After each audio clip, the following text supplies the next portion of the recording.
Thank you very much, Jackie, for the welcome. When Jackie asked me to come here today to speak to all of you, I thought, great, Friday afternoon, no drafting of hideous contractual documents to me. And in fact, it was even better than I thought it was going to be, because in fact, not just was it not getting out of drafting a contract today, it was the refinancing for the M25, which was a real result. So, as Jackie mentioned, I'm not just a partner at DLA Piper, I'm also a non-exec at Leeds Teaching Hospitals NHS Trust, which is fab. I've started doing that in January this year.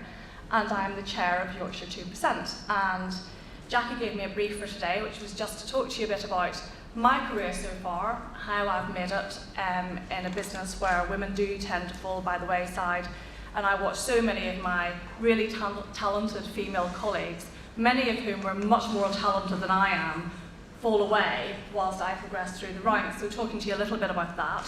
And also the advice I would give to myself if I was 20 years younger and had the knowledge that I do now, what I might do differently, and perhaps a little bit about what the future holds and what we're trying to do at DLA and in lots of other businesses that I work alongside with to make sure that our female talent pool is supported and we retain them. Okay, so back to DLA then. It's, some of you may know who we are. I guess many of you do not, because why would you know about big law firms? Well, we're actually a great big global business law firm, but we started right here in Yorkshire. And during our current CEO's reign, we have gone from a really strong local Yorkshire business to one of the biggest law firms in the world, with offices in 27 jurisdictions and lots and lots of opportunities. And whilst nowadays we have more than 50% of our intake of our trainee solicitors, as they're referred to, our young graduates, are women. When it gets to the rank of partnership, we have less than 18%. So when I was speaking to Dean Royal, who's our new head of HR at the hospital, in fact, the NHS is doing much, much better than we are, both in the legal profession and much more widely in the corporate business world. That is not an unusual stat that I've just given you. So one of the things that we're doing in our organisation to encourage our female talent pool is we've put in lots and lots of measures, and one of them, which I know that Jackie's just referred to, is one that Linda and I are both involved in, which is an inspirational journey that has many streams to it, but one of them is that they provide big businesses like ours with support for our junior women coming through, the women that we have identified as having the ability, the talent to be leaders of our business in the future. And what we want to do is stop the hemorrhage that we have at that 5 or 6 year qualified level for us, which is your early 30s in normal language, and when they tend to go off, get married, in some cases have maternity, or just realise that the hard slog is really just too hard. The very long hour culture, which I know is exactly the same as medicine in law, is really quite difficult after a number of years. So in the Pearl, what we have identified actually is that one of the reasons that young women leave is that it's not because they're less talented, but they have less obvious self-belief. So a man will always put his hand up when a woman will think, I'm not quite sure I'm good enough to do this. And so we find that they back off from opportunities. We find that they're also less obviously able to network. That's just right across the piece, and it's in all the organisations who are members. And the Pearls, we have organisations as different as Rolls-Royce, BP, Shell, DLA, Pricewaterhouse. All of these different organisations have exactly the same issue. So it is a gender issue rather than a sector-specific issue. So we give these young women these opportunities, and we're very active about how we push them forward. And interestingly, we have seen quite good results out of that. And so I'll give you an example of one of the things which happened just this morning, actually. One of our young Pearls, who's also my lead Pearl for the Liverpool office, phoned me this morning. She sent me through an email and said, Alison, I've got my review next week. Can you just have a look at this? She's just back from maternity leave. She's really bright, she's really talented, and she wants to be a partner. And I looked at what she'd written, and I thought, what she's doing there is saying, do you know, I'm really sorry that I only came back 3 days a week for the first 6 months. And that's why my figures aren't as good as some of the boys. And but I'm now at 104% utilisation. And I've done all these other things, so please forgive me. And I thought, well, I know what I would read when I read that. I know what I see, but I also know how our male partners will read that. What they'll be focusing on is the bit that she didn't do in the first 3 months. So together we restructured that, and I told her to talk about the strategy for the future. And she went off thinking, great, I've got a result, because she wants to go for partnership next year. but she had the support to do that. And so in answer to one of the questions I was posed, what would I do and what would I tell myself if I was 20 years younger? Well, I didn't really understand when I was 25 or 26 what a mentor was or what a sponsor was. I don't think I'd ever heard of them, and there's a lot of noise about those kind of things nowadays. I'm sure you've all heard of them. Does everybody here understand the difference? Possibly not. It's probably worth just running through what that is. A mentor can be quite a casual relationship that you have with someone. You'd expect to have a number of those during your career. It can be someone who's in your life for a very brief period of time with whom you'll discuss specific issues, and it can be from within or without your organisation. A sponsor is something, I think, which is completely different. Completely different. You would expect, or I would expect, a sponsor is someone who you're going to have quite a close working relationship with.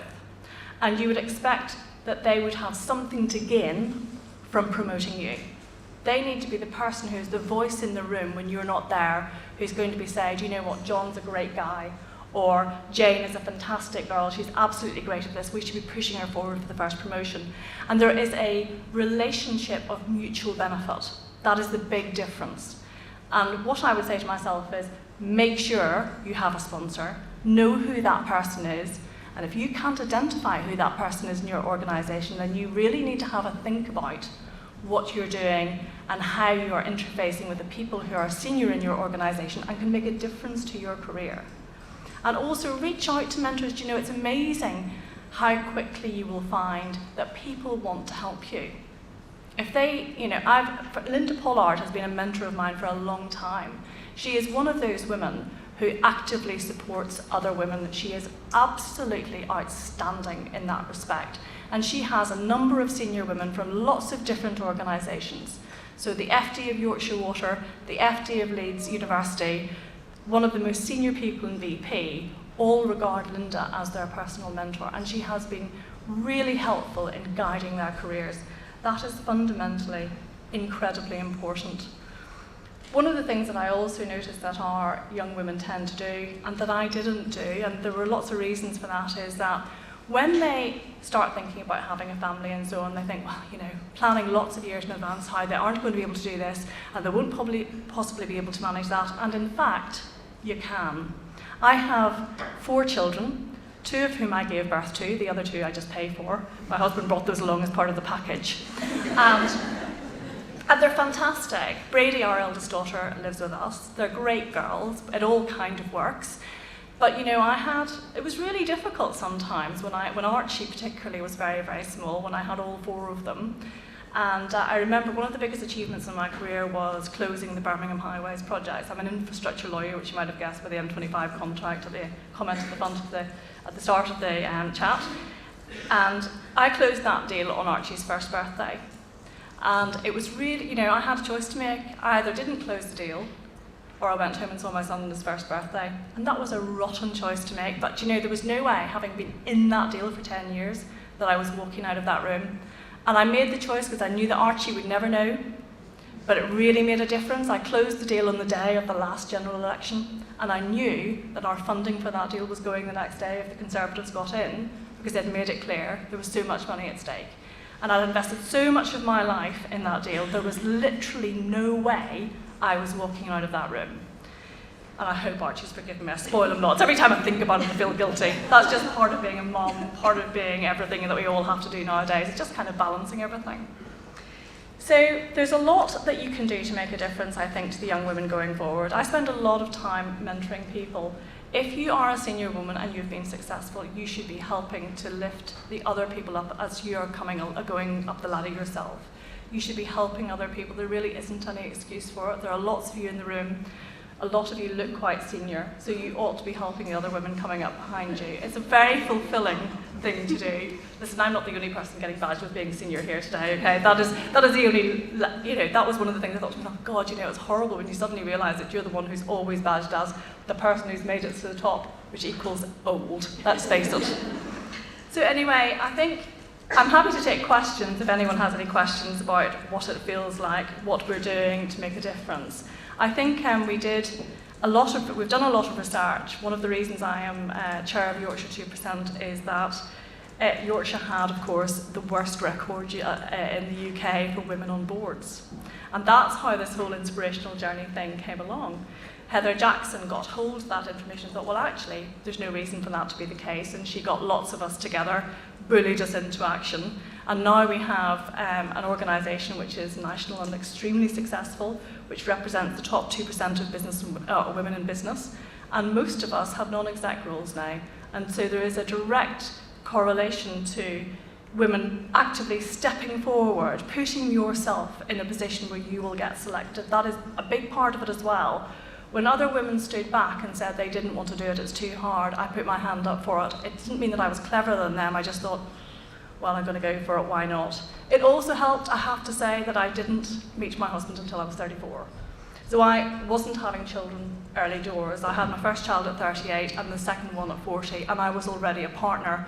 So I suspect that was also helpful. I had lots of time on my hands, sort of, to work really hard, and I did. I slogged my guts out, and there is no, you're going to have to work really hard if you want to be successful.